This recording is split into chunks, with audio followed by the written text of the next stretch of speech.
Well, thank you for joining us in the Empower Room. We're about ready to get started. I hope you had a great week and hope you have enjoyed the week as best you can. And let's get ready to do something.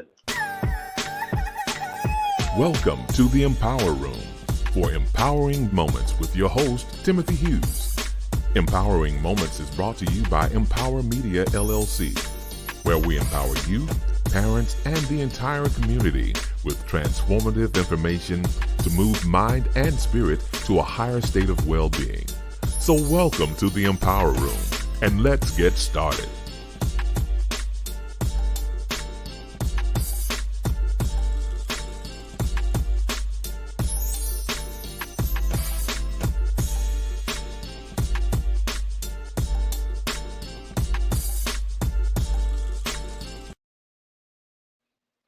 Welcome to the Empower Room. I'm your host, Rev.T, Reverend Tim Hughes, and we thank you for joining us this Sunday afternoon. And please like our page, send us an emoji, leave a comment, share, and follow us.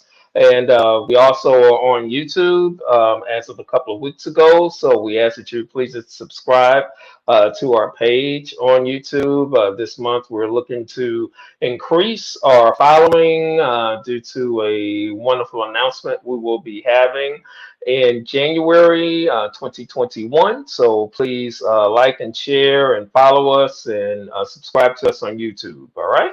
All right. So Empower Media is a social empowerment entity, and we empower community through social and digital media, book publishing, programs, and speaking engagements. We have over 25 years of experience, and we welcome you to check out our website at empowermediallc1.com. As you can see on the screen, it's spelled differently than you would normally spell it. It's a play on words, if you will. And it's spelled MPWR Media LLC1.com. So again, it's MPWR Media LLC1.com, and you will be able to check out our menu of services and various things that Empower does. This is a new entity that started actually beginning of this year in light of the pandemic. And we are so proud of what we have been able to accomplish to this point. So therefore, in regards to what we've accomplished, we have our first magazine that came out in print and also an e-magazine, the Examiner Quarterly, which is now available for you, and you're able to actually purchase the Examiner Quarterly on our website at Empower Media LLC1.com, and we are more than welcome to take your order there for your paper copy, and it is also available in e-form on our website as well. If you'd like to just see the e-version of the magazine, you're welcome to go to that as well on our website, and it's the last menu item that you will be able to view the entire magazine right there if you'd like to do that as well. All right, and our next issue will be coming out in February 2021, and real excited about how that is shaping up in regard to that magazine as well. We had a wonderful lead story on our first one, Sarah Collins Rudolph, who was a fifth little girl who survived the 16th Street Baptist Church bombing in 1963. Sarah Collins Rudolph in Alabama, Birmingham, Alabama. And we were blessed to have her on the show as well and interview her. And she is the cover story for our first edition of the Examiner Quarterly. And for our understanding, also, she does have a book out at this time too. So encourage you to check out Sarah Collins Rudolph's book, which is available as well in print. And if you're interested in getting more information in regard to our Examiner, we do have two stores here locally where you're able to actually pick up a hard copy, which is Pan African Connection in Dallas, and also in Indus Boutique is also, which is another place where you can pick up our magazine, which is in Duncanville. All right, and I'm so grateful to be able to announce that my first publication, In the Blink of an Eye, is now available. And I thank all of those who have been purchasing the book and sharing your book on Facebook and all that. Thank you all so much. And it is available on Amazon and also in paperback on Amazon and also through Kindle ebook. You're able to download the book as well. So I just want to encourage those who do purchase the book or download it on your Kindle. If you could post a picture on Facebook for us of you holding the book or showing it on your Kindle. We really would appreciate it as we are wanting to share the book with as many people as we possibly can. It's truly, I feel, a true story, first off, but it's a true inspirational story that I think will be a blessing to a lot of people as I share my story of what happened to me on February 14, 2014. And it states in the title that it was an out of this world experience that I had that I wanted to share that was recommended to me to share by members of our former home church in St. Louis, Hopewell Missionary Baptist Church, where Pastor Donald Ray McNeil is the pastor. All right, so I want to encourage you to please check out the book.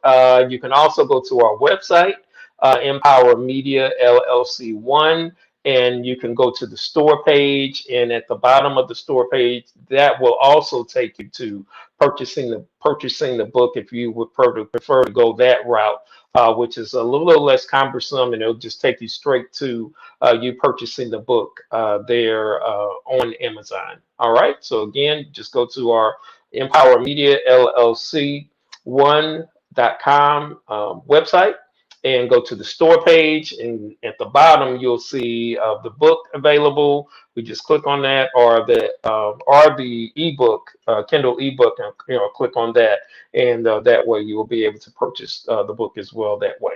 All right. So we cover on Sundays three areas: cultural moment, a civic moment, and an inspirational moment.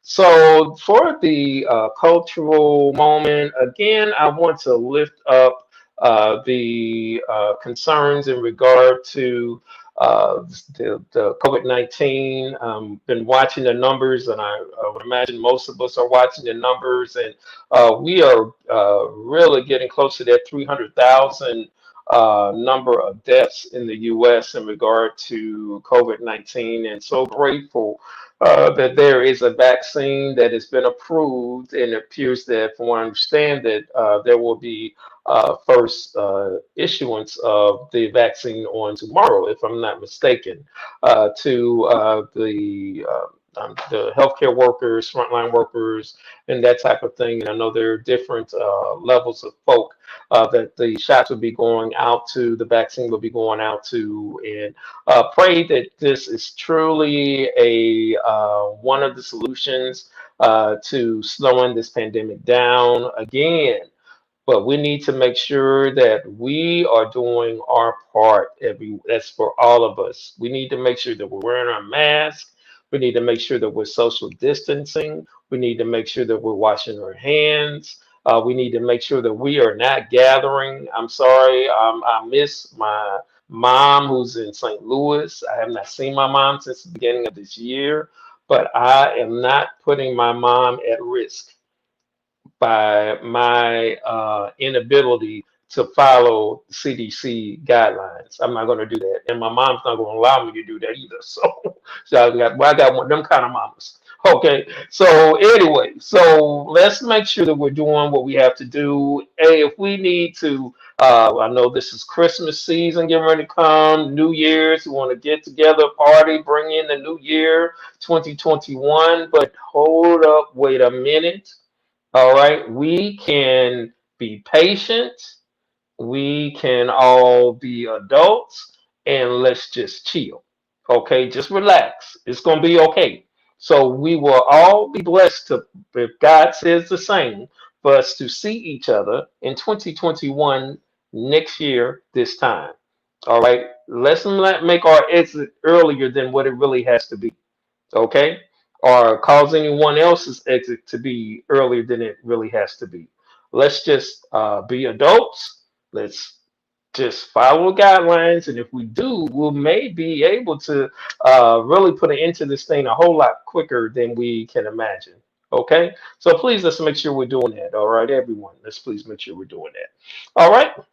So our next moment is the civic moment that I want to bring up, and I've been sharing since the election.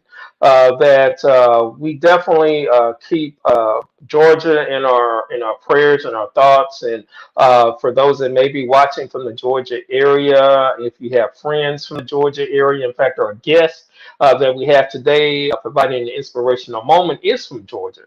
So I'm so grateful for him to be on with us, Mr. Mychal Wynn.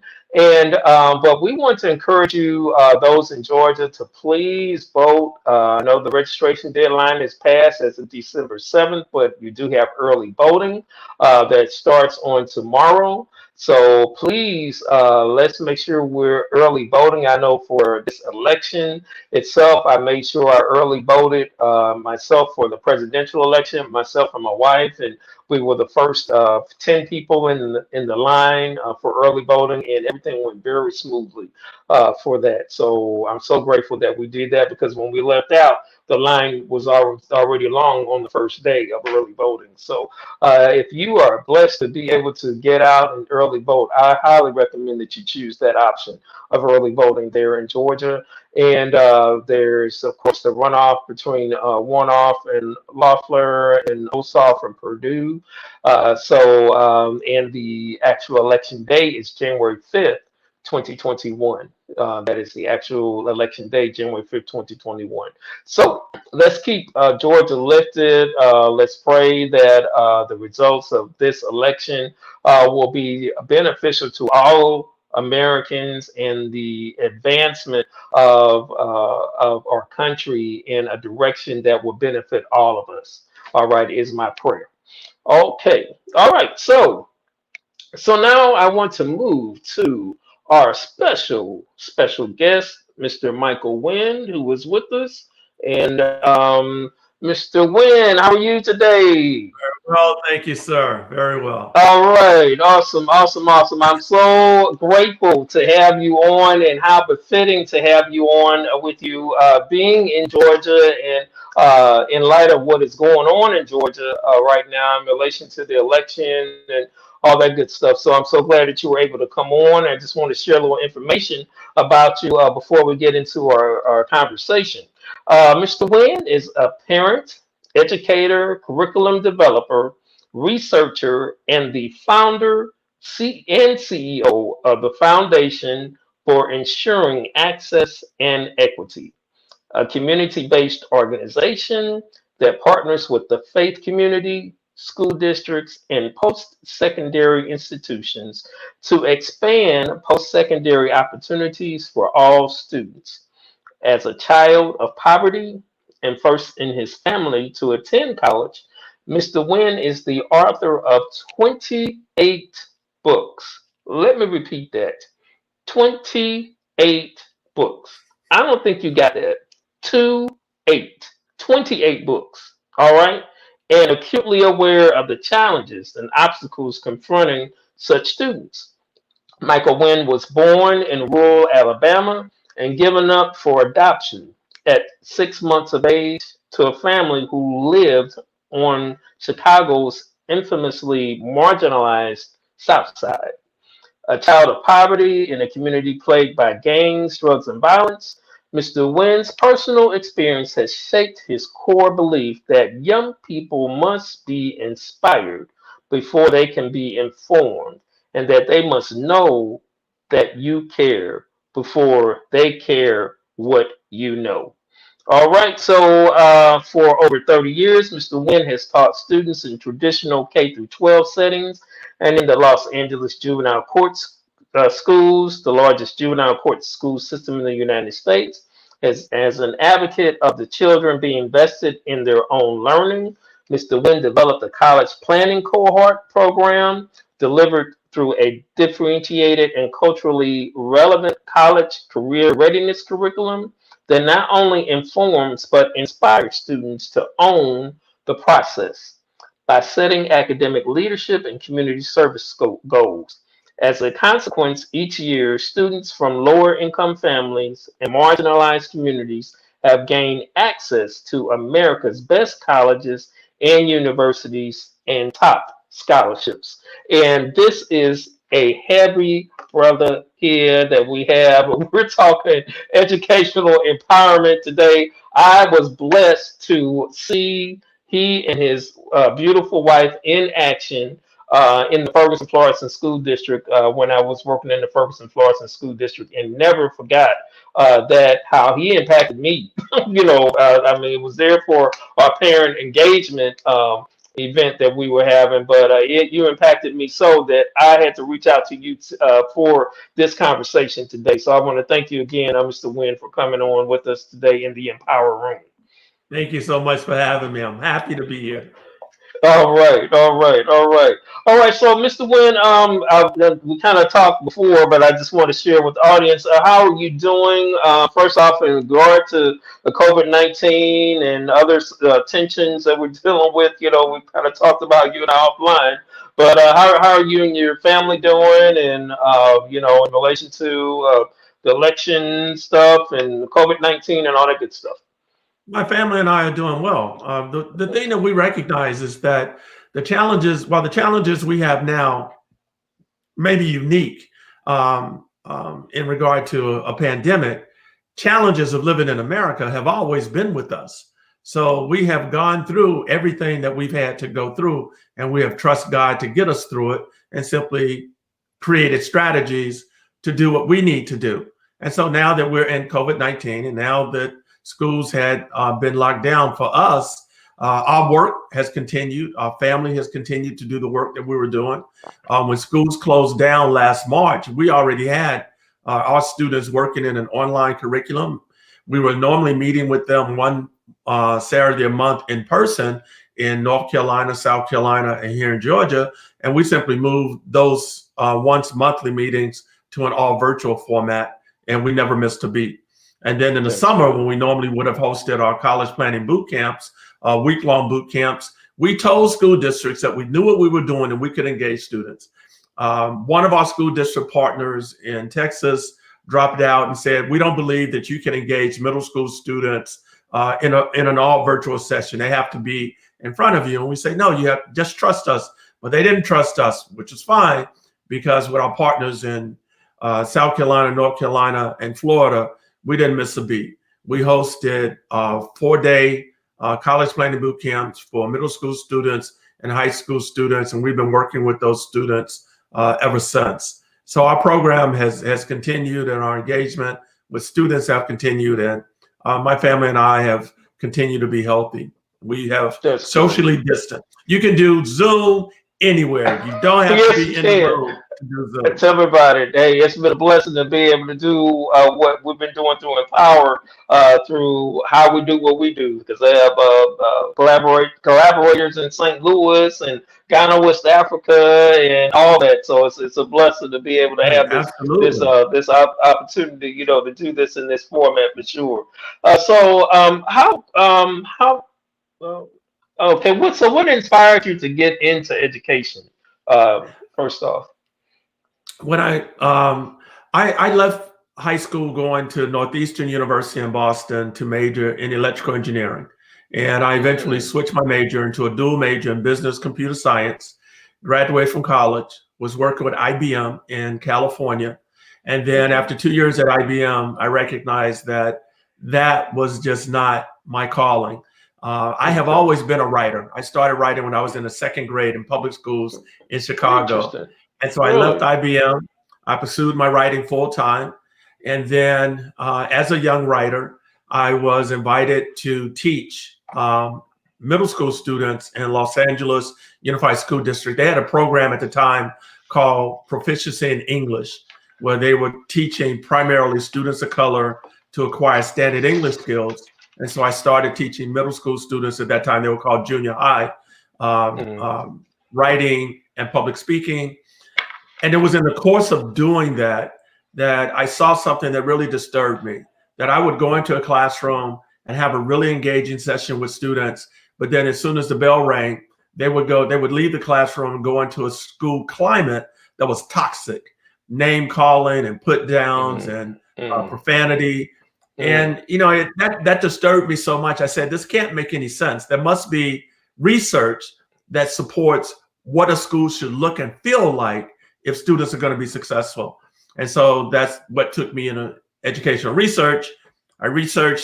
I published a book, Empowering African American Males, that dealt with school climate and culture and the types of dynamics that we need to cultivate to really put a web of protection around students. And then I began training on that model with students and speaking to parents.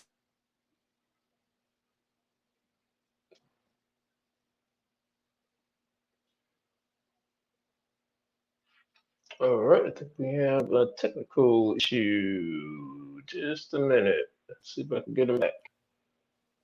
Okay, I'm still here. You back with Oh, me? okay, yeah, I can hear you now. Good. Okay. All right. Good. I'm sorry about that. So where did I leave off? Okay. All right. So you were sharing in regard to the California connection with the students and what you discovered from that experience. Right. And so what has happened over the past 30 years is that my writing, my teaching, my training has all paralleled the growth of my own children. So as my children went Mm, through elementary school, the principles that we've laid out in the book, 10 Steps to Help Your Child Succeed in School, were all of the mm, things that we recognize that parents had to do to ensure that their children maximize the opportunity of the elementary school experience. Then as our awesome. children went through Awesome. middle school, I wrote a series of books on developing college-bound plans for middle school students. Our students went through high school, and I developed a series of books on developing a college-bound plan for high school students. And then sprinkled into all of that has been books, or have been books on creating the right school climate and culture, how to create an environment to have the highest possible student achievement, and then what types of things teachers should do to build collaboration with parents and students so that we're all vested in student success. Understand. That's awesome. So tell us more about the foundation of the for ensuring access and equity. Well, What is? my wife and I were education ministry leaders at the time of Turner Chapel AME Church here in Marietta, Georgia. And we created a program based in the church of college planning cohorts where we worked with families to support them through the entire college planning process, primarily for rising high school seniors. And then we created a foundation so we could expand on that work and partner with school districts and fraternities, sororities, and faith-based organizations. And then in the process of creating our foundation, which was also in 2007, we extended our programming from just high school seniors to working with middle school and high school students. So in our foundation over the past 13 years, we have partnered with colleges throughout the country. We have partnered with scholarship programs and school districts and faith-based organizations. And we've been able to really help students maximize not only the district resources where they live, but to position themselves to be offered admission to the best colleges and the largest dollar scholarships. And I don't believe there's a single program in America that has been more successful than we have. Right. I've been following you and I've seen just some wonderful results from your program and seeing, I believe you've had quite a few Rhodes Scholars that have come through your program. Is that correct? Well, we've had our first The Rhodes first, your Scholar, first. Okay, but okay. we have had Gates Millennium Scholars, Great Posse Millennium, right, Foundation, right. Meyerhoff Scholars, North Carolina A&T Dowdy Scholars, North Carolina Okay. Central Cheatham White Scholars. Hmm. As a matter of fact, I wanted to make sure I didn't miss anything, so I got this list for you. Okay, Northeastern good. University Tort Scholars, Elon Hmm. University Odyssey Scholars, and University of Richmond Scholars. Yes. Awesome. That's outstanding. So, how many students would you say that you all have taken through the The through process. your program? We've worked with over 1,000 students and families. We typically work with about 250 students and families in our program each year, and then about Okay. 300 students in our boot camps during the summer. Wow, that's awesome. That's awesome. That's good to hear and good to know. What would you consider to be your highest achievement with the foundation? It would have to be, um, first, I guess if I take a step back and look at conceptually how we arrived at where we are. Hmm. School districts for years have talked about programs being research based. Okay, Um, right. we have taken that a step further in that not only is all of our programming research based, but it's research responsive. So what that means is that we're tracking data all the time. So every Hmm. time we open up college access for a student to a school like the University of Chicago or Northwestern or University of Maryland, Baltimore County, we are gathering that data. How much money was offered that student in scholarships and what type of trajectory did that student receive in that school? And so then in doing that, for all of our students, they have access to those pathways. And not only that, but we stay in touch with all of the students who leave our program and they come back and serve as college students, as interns in our program. So they truly are open up doors of opportunities for our children as they get in. So because of that, we're able to look at that 6th grade through 12th grade journey in terms of course taking, grades, test scores, and college access. And we incorporate all of that into our curriculum. So a 6th grade student who's working with us now would know exactly what happened to a 12th grade student who just got offered admission to Wesleyan University or to Amherst College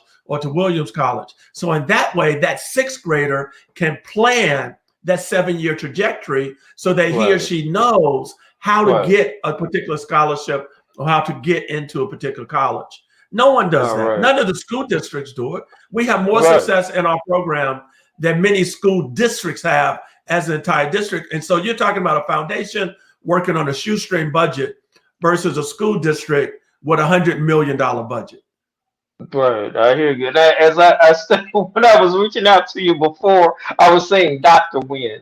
Dr. Wynn, and you had to correct me and tell me, and I'm not a doctor, I'm Mr. So, but in my mind, you are a doctor. Okay, so and for I understand you hadn't received your honorary doctorate yet. So for all the colleges that you mentioned, I hope that you are listening and I hope that you get with your board members and trustees and all that good stuff, and you go ahead and give this brother his just due with his honorary doctorate. And it needs to be from more than one university. You Hello. know, it's interesting. You know, Ron, I tell you, it is something when you say that because Okay. some of our college partners, we are the go-to organization when they're looking for high-performing students of color.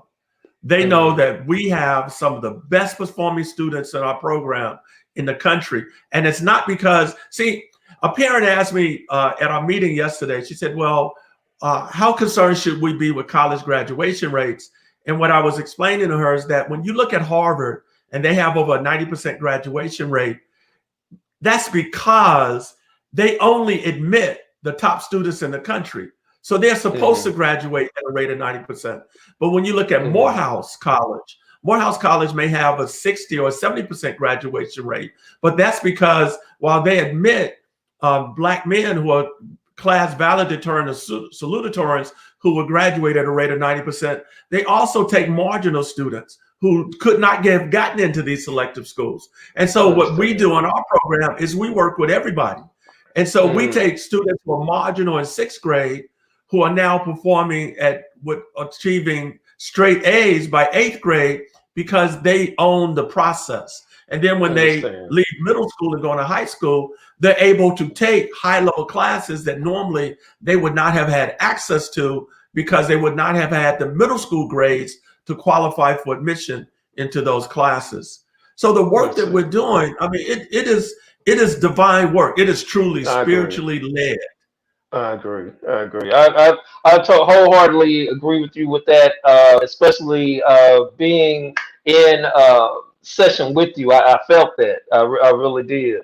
And so let's unpack one of your books of the 28 books that you have. This is the Empower Room. You're with Empower Media LLC, and we're enjoying a conversation and educational empowerment with Empower Media LLC. Our guest is Mr. Mychal Wynn, founder and CEO of Foundation for Ensuring Access and Equity.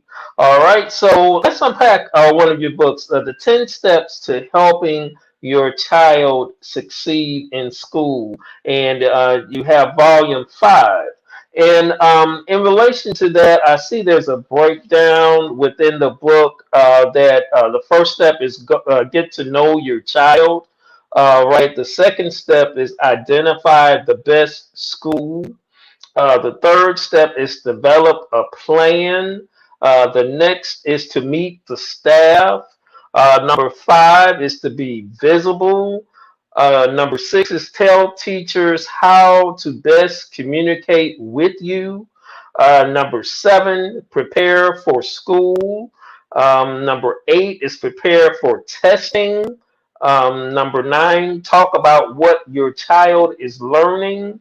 And number 10 is stay focused on the dream. So in relation to, I just want to kind of unpack maybe a couple of the steps. I know one, the get to know your child, I found to be a very interesting thing to do. So can you give us some more insight in what you mean by getting to know your child? But when we look at it, a family, I'll take our family example. We have 2 sons. Mm-hmm. They have very different gifts. Mm-hmm. They have very different personalities, and they have very different learning styles. So to send them to school and to try to manage them the same way and work with them the same way it can't be successful. It's like you can't work on a Mercedes the same way that you're going to work on a Ford. They're different vehicles, different cars. That is true. That is true. So when you have one child who is a highly auditory learner, then that child needs more language and more words. When you have another child that's highly visual learner, that child needs more pictures and more illustrations. When you have a child that's an introverted personality type, they need more time to process their thoughts before they articulate their thoughts, and they need rules of engagement. When you have a child that is an extroverted personality type, they don't need rules of engagement. They just talk. Extroverts, you put them all together in the room, they're all talking at the same time. Nobody's listening to anyone, but it's perfectly fine with them. Not only that, but then when you start to look at learning styles, some children perform best in bright lit conditions. Other children, not so brightly lit. Some children, they're not going to take notes and they process by memorization. Other children, they need to take notes because they need to see it on paper. So when you look at all of these things as a parent, what we're saying to parent, you should know your child better than any classroom teacher. And so when your child starts school, you should tell the classroom teacher what you know about your child so that you can help them to do an effective job teaching your child. But that translates to everything, how you manage your child at home, how you motivate your child. Some children are motivated extrinsically, whereas other children are motivated intrinsically. I mean, so this is really, it's a picture, it's developing a picture of each of your children and then presenting that picture to the classroom teacher on the first day of school, and then telling them exactly what you need for them to do so that you can be their partner in your child's success. The irony is that for parents of children of color, who oftentimes are in hostile school settings, to defer all learning and teaching to the school doesn't make any common sense. It does. You have to own the process, and you have to become partners with the teachers, and then you have to always recognize good teachers from bad teachers. And for someone who says, well, all teachers are good, that's foolish. That's like saying every doctor is a good doctor. Just because a person went to medical school doesn't mean they're a good doctor. It means they have a medical school license. That's all. They get sued all the time. So, so if you're going to be a partner, then it means being able to go to the principal and say, this is the type of teacher that I think my child needs to be successful. So of all of your first grade teachers, which teacher do you believe is the best teacher for my child? And then all of your second grade teachers, which teacher do you believe is the best? And they're working that every single year. Every year, every year. Oh, here Absolutely. we go. Yeah, so there's a lot of intentionality that's required on the parents' part that you don't really see. That's not the norm. Right. That's not the norm. And when it is, when you do see those type of parents, I remember our daughter when she was in school, there were some concerns we were having, and we literally there was a book that we went and actually read. I read the book from the beginning to the end. So when we went in and we had our discussion with the teacher and the counselors and all that, we knew our stuff. I think it blew them away that we were so articulate and so on top of what was going on in regard to the situation that they were having, at that time, and we were able to. It forged a better relationship with all of us working together.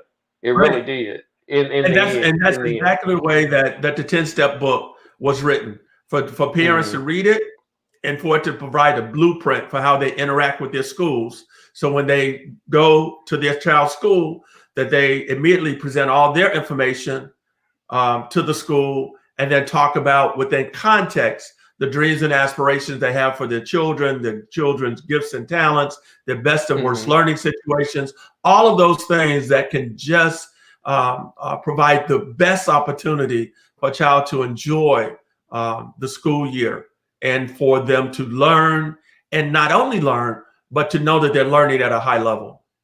Yes, indeed. Yes, indeed. Now, also another one of the other steps is about being visible. I think it's important too because we find that in regards to Ferguson Florissant School District, that's why we had you to come in because we were trying to come up with ways, along with the Ella Marie Wilcock, who was over the parent engagement for Ferguson Florissant School District at the time. We were looking at ways to increase parent engagement. Right. And I think that is so important that the parents get involved. So, what recommendations do you have for those parents? That when they're single parents, they're doing all they can to keep the food on the table, lights on, and work and all that. What suggestions do you have for those that may be in that type of environment or situation? Some of the things that I outline in the book is for parents to contact their child's teachers and ask, Hmm. what can I do to be Hmm. supportive? And Hmm. one of the examples I provide in the book is just cutting out feet.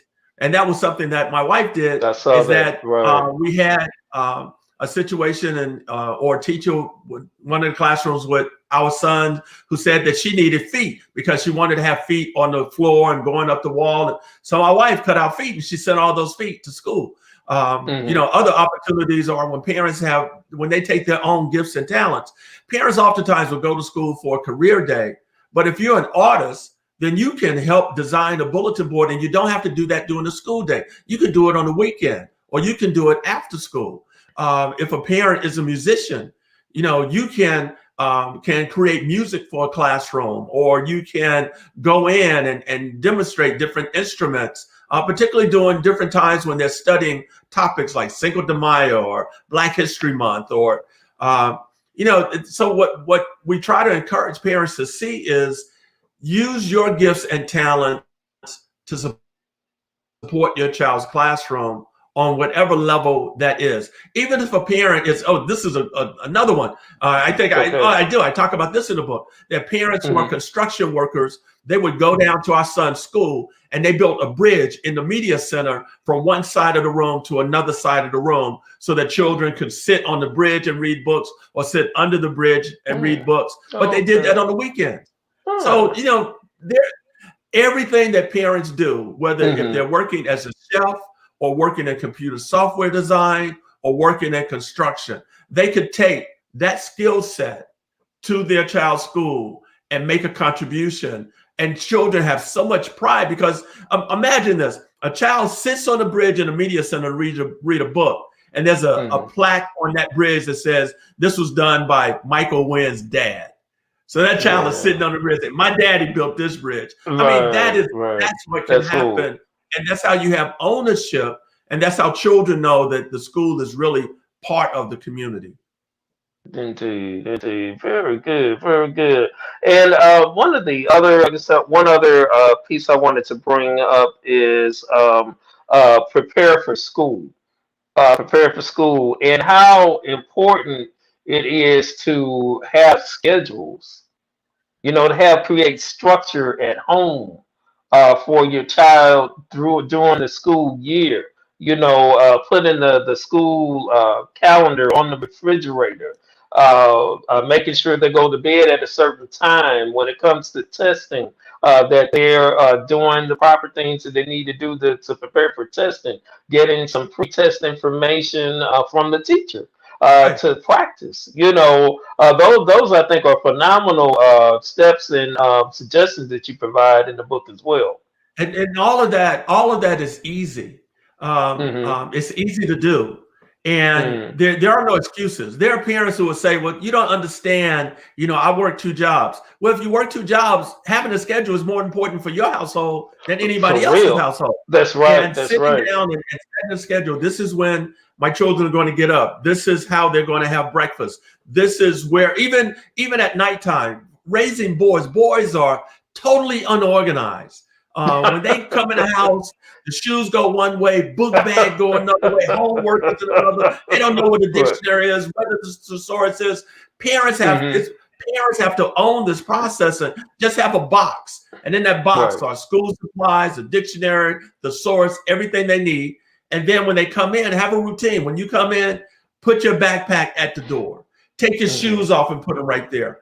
Lay out your clothes for the next day at night before you go to bed so that when you get up, you're not going through your drawer looking for clothes. Have a Hmm. schedule. We expect you to be in the bathroom at 6:30. We expect you Hmm. out of the bathroom at 6:40. Your brother Hmm. goes in the bathroom at 6:45. If you're not out of Hmm. his way, then you simply won't wash your face on that school day. And then at 7 o'clock, you eat your oatmeal. At 7:15, your brother eats his oatmeal. At 7:30, you're down at that bus stop. Then you're on the bus. So, I mean, that is literally when you do that, children have an opportunity to be successful. And there Right. is nothing more important than the feeling that children get when they feel like they're successful and that they have Right. some control and some ownership of what's happening in their lives. Right. And Mr. Wynn, when I was reading the book, what it made me think about was that this is a competitive reality in regard to the educational piece of going to college. Right. Okay. So, with that, just like if you're on a football team, on a basketball team, or whatever sports team, there is a rigor that goes with that. There's a structure that goes with that. There's practice that goes with that. So, this is the same thing, it's just for you and your academic success, Right. and the more that you have the structure and the planning and lay out the regiment for that to the time you graduate from high school, the better off you're going to be, And and the that better reward. and when you say that, it sounds so simple. So Hmm. the thing that is bewildering is that as a community, we know that when it relates to athletes. When we have athletes, they're in Pop Warner football, they have Yeah. routine, they practice Right. throughout the summer, Right. they keep Right. all their equipment is in one place, they Right. have a diet, and we do that from the time they start in first and second grade all the way through 12th grade. We look at academics as almost an afterthought. True. When in True. actuality, when you follow the data, the average, I won't say the average. I'll just give an Hmm. example. We have a student Okay. this year who will receive a full scholarship to the University of Chicago that will be valued at over $300,000. The Wow. average athletic scholarship is only $11,000 a year. So you pour Man. all of your attention into helping your child become an athlete when the chance of that Right. child becoming a pro athlete is less than 1%, but True. not pour the same amount of energy into their academics when the Demons. opportunity for them to get far more scholarship money and have a far more enriching life after high school doesn't make any Right. sense. It just I, does not make that makes any sense. sense. I got It you. comes from we as a community, we still struggle with the self internalized belief that our children can be as successful academically as they are athletically, and particularly when it comes to our boys. When it comes to our boys, we make no excuses athletically. Work harder, right. work harder. Right, Listen to your coach, work harder. right, When it comes right. to academics, well, you know, his father wasn't that good in math, so that's why he's not that good. You I got wasn't it. good Yep. when I'm not a good writer. That's why we make excuse after excuse, and we got to stop it. That's a good point. That's a good point. Man, this is so powerful, Mr. Wynn. Thank you so much for being with us again. This is Mychal Wynn that is with us today, and he's just imparting some empowering knowledge with us today. And I just want to I just wanted to bring one other thing. I don't want to give the whole book away, but I just wanted to bring up one other thing that really stuck out to me was step 10. Stay focused on the dream. And I like how you unpack that because to me, you're not saying that, you go and you try to find the best job that you can get. You go and you find what truly is your talent that it goes beyond the job. To me, Yes.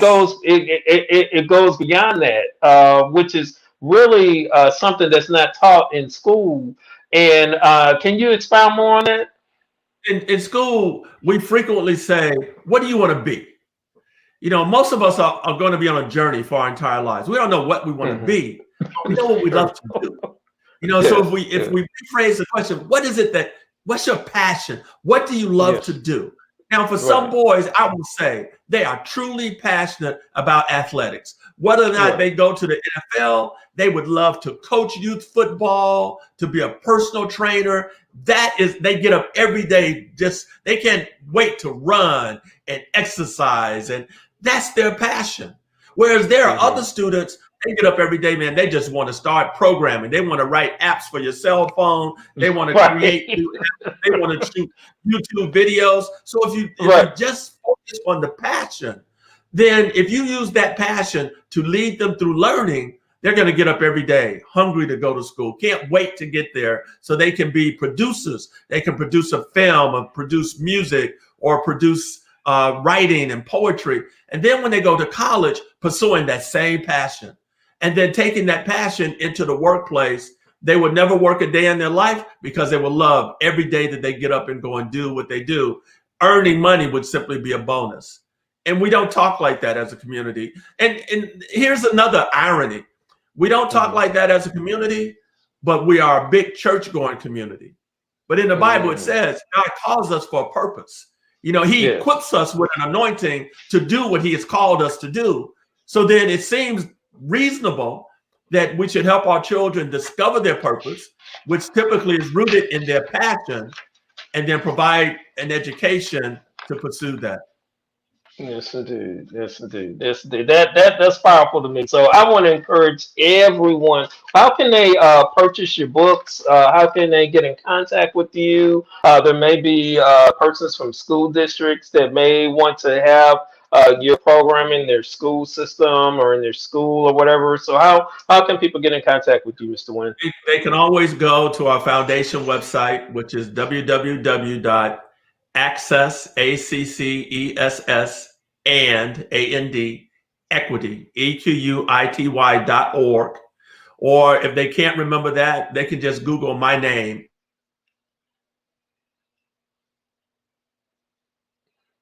Okay. All right. And they say just Google your name. Is that correct? Okay. Mychal Wynn. Okay, we're having the connection issues again. So, and they can always, so if you Google your name, always find me, Mychal, MYCHALWYNN. When you Google my name, the first thing you're going to see is all the books that are sold on Amazon.com, which is fine. But we would prefer that they come to our website and buy our books direct. They get it faster, and they know they won't get them email and it's not in stock. It's always in stock with us. And that's all. They can always email me through our website as well.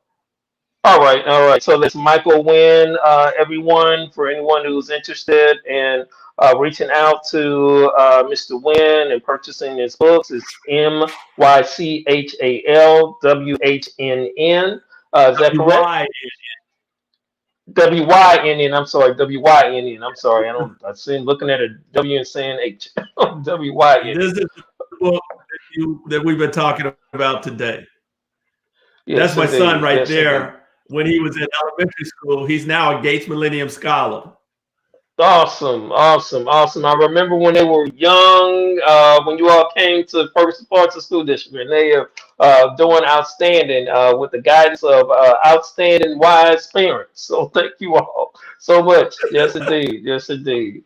Yes, indeed. So, you have any closing remarks that you would like to share in regard to anything? I mean, the floor is yours.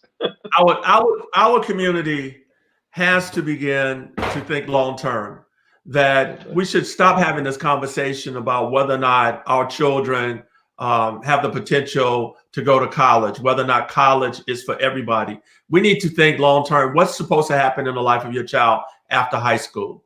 Now, maybe after high school, for one child, it is technical college or community college. For another child, it's a four-year university, or for another child, is military enlistment. But whatever that is, that conversation has to start early, and that has to be the context for everything that we do. And so if we can keep that in mind, then we have a chance to reduce student loan debt, which disproportionately impacts the Black community. We have a chance to increase college enrollment rates, which disproportionately Black males are among the lowest demographic group to go to college. We have the potential to increase college degree attainment. Black males are the lowest group in terms of college degree attainment.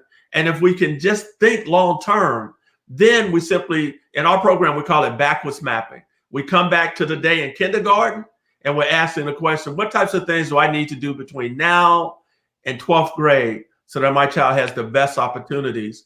We will be in a good place. And we have to raise expectations. And we've been talking about this since you were in Ferguson, since I started in Los Angeles. And Yes. it just plagues our community that we can't seem to get our heads wrapped around the fact that our children should be at the top and competing with anyone, anywhere. And it should not be an exception. It should become the rule. Indeed. Indeed. And we Well, have I to, want to thank you. Go ahead. final Go point I ahead. want to make is we have to push school districts to invest in our children. And that's the thing. We have the best program that I believe in America to do the things that we do, but not enough school districts want to invest in students. They still spend their money on parent workshops where no one attends, staff development where no one goes back and implements anything, and they don't spend any money on delivering services directly to children, which is where it needs to be. If we're going to get more of our children into college, we need to get more people working hands-on with our children, helping them navigate that 7-year, 6th grade through 12th grade journey through middle school and high school. So parents need to become advocates, and they need to ask their school districts, their superintendents, what are you doing for my child? Don't tell me about the programs. Tell me about the services you're delivering directly to my child. We'll be in a much better place. I agree. I agree. I agree. Well, Mr. Wynn, this has been a very impactful educational empowerment discussion. I knew I had the right one when I reached out to you to have this conversation for sure. So I want to thank you so much for being on with us today, and keep doing what you're doing. And I pray that it will be able to expand to other parts of the country as well as it needs to. And anything that Empower can do to assist, we're more than happy to collaborate with you in any kind of way. And have admired you since we first met some years back. And may the blessings of the Lord continue to be upon you and your family and your organization.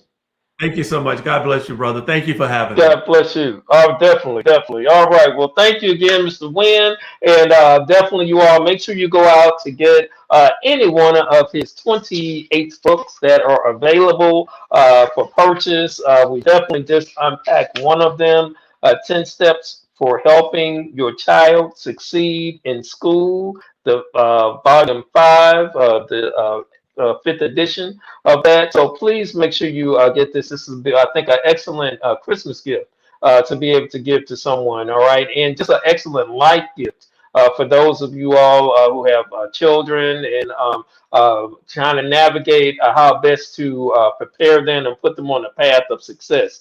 You got it right here with Mychal Wynn and the Foundation for Ensuring Access and Equity. All right, so thank you again, Mr. Wynn. God blessings to you and your family, and we will definitely keep in contact. Thank you, brother. God All bless right, you. okay, God bless. Okay, you too. All right.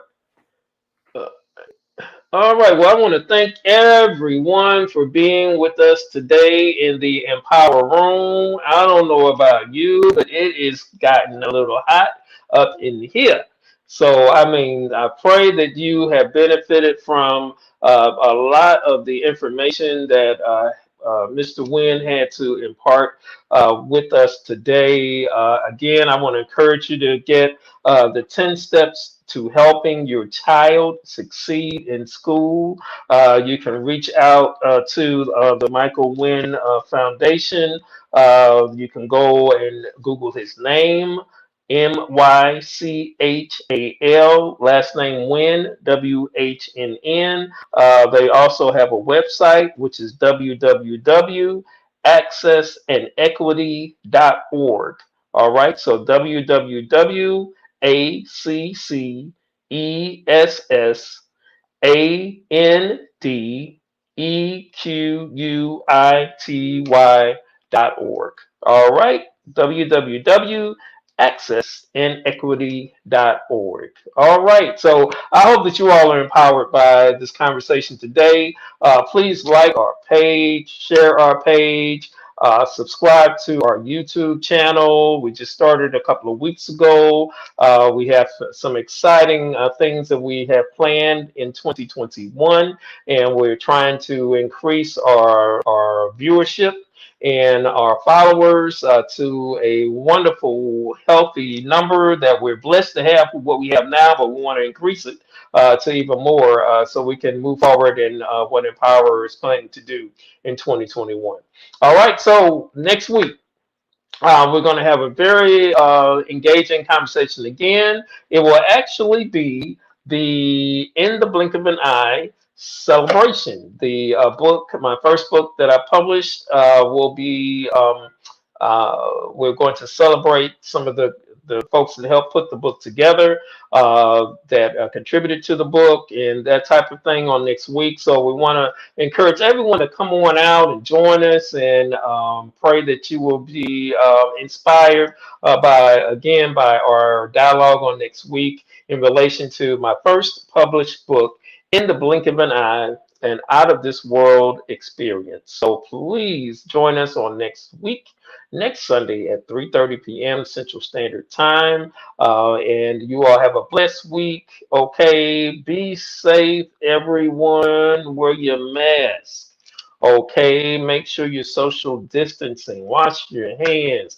Don't gather in large gatherings, please. Be mindful of the other, whether you know them or you don't.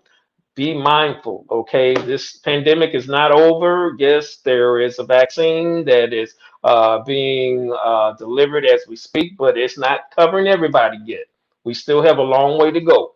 So we can do it. We can do it. I know we can do it because God says we can. All right? So God bless, and you all have a wonderful rest of the day and rest of the week. God bless. And don't forget to do something.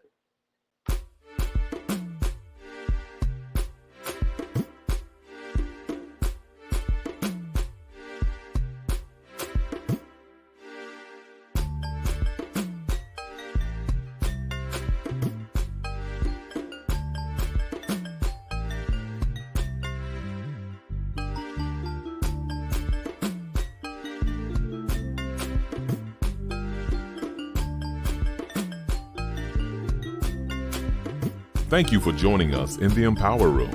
Hope you have received some impactful information. Please like or leave a comment. See you next week in the Empower Room, brought to you by Empower Media LLC and your host, Reverend Timothy Hughes, aka RevT.